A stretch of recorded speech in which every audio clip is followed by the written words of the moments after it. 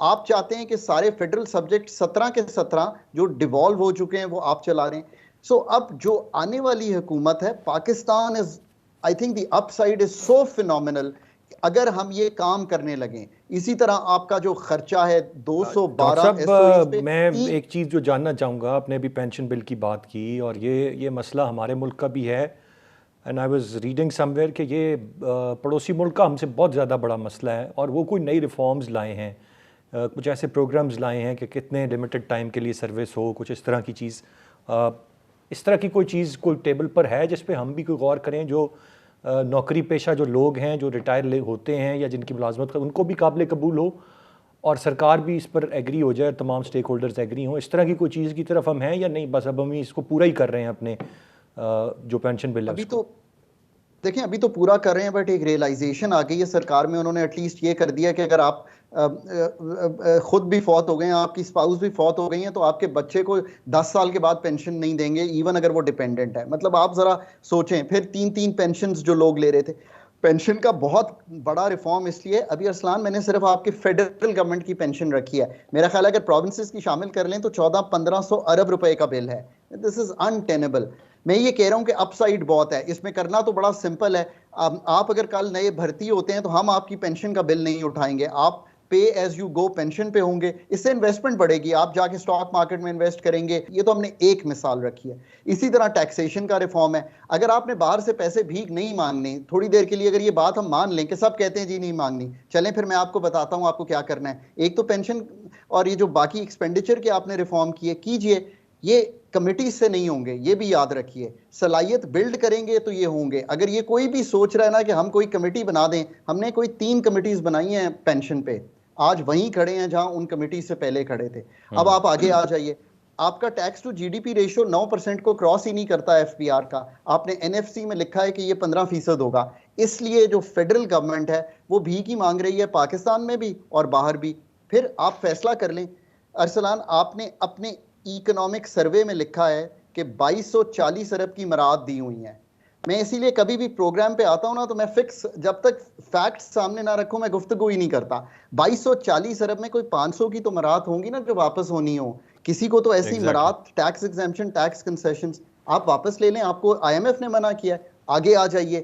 آپ کا ایک ٹیکس گیپ ہے. ٹیکس گیپ کا مطلب یہ ہے کہ جو ٹیکسز لگے ہوئے ہیں نا, ہم کوئی نیا ٹیکس نہ لگائیں.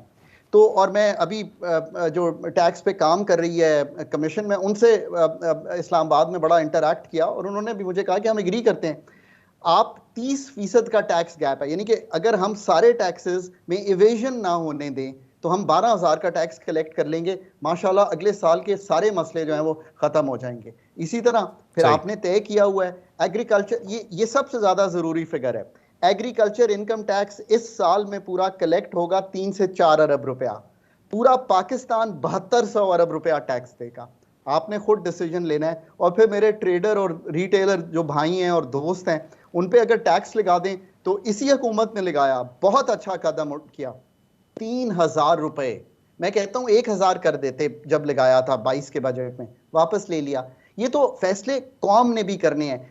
صرف ایک بات, ہر چیز ہم پولیٹیشینز پہ ڈال دیتے ہیں کیونکہ میں نے ان کے ساتھ بڑا کام کیا ہے. I think even if they want to do something, تھوڑا قوم بھی ان کو شاباش دے یا ان کو پش کرے کہ چلیں یار ہم بھی آپ کے ساتھ چل پڑیں گے, we will also pay up. I think so the hope is very good, upside potential is very large.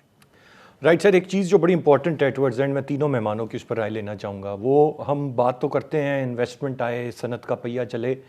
سوال تو یہ ہے جو ہماری ایگزسٹنگ صنعت تھی وہ کہاں پر ہے, ہمارا وزیر آباد کہاں گیا, کیا اپنے فل پوٹینشیل پہ کام کر رہا ہے, ہمارا سیالکوٹ پورے فل پوٹینشیل پہ کام کر رہا ہے, ہماری فیصل آباد کی ٹیکسٹائل کام کر رہی ہے. ابھی تو ہم نئی تو کوئی سرمایہ کاری اور صنعت کے پہیے کو چلانے کی بات کرتے ہیں. جو چلا آ رہا تھا, جو ہماری پہچان تھی, وہی کہیں اب کھوتی جا رہی ہے. ملک بوستان صاحب, اس کے ریوائیول پہ پہلے کام کر لیں, پھر اور بھی آئے گی سرمایہ کاری چیزیں آئیں گی. وہی ابھی اس پر بھی بہت سارے سوالات چیزیں ہیں کہ جی اس کا ہی پہیہ رکتا چلا جا رہا ہے. بوستان صاحب سے میں جواب لوں گا. ہارون شریف صاحب, your take on the metre. سر جی دیکھیں, ہر چیز کی, کسی بھی ملک کی جب آپ سمت کرتے ہیں ریفارم کی, اس کی ایک سیکوینسنگ ہوتی ہے. سیکوینسنگ میں یہ ہوتی ہے کہ سب سے پہلے تو پاکستان کو اپنے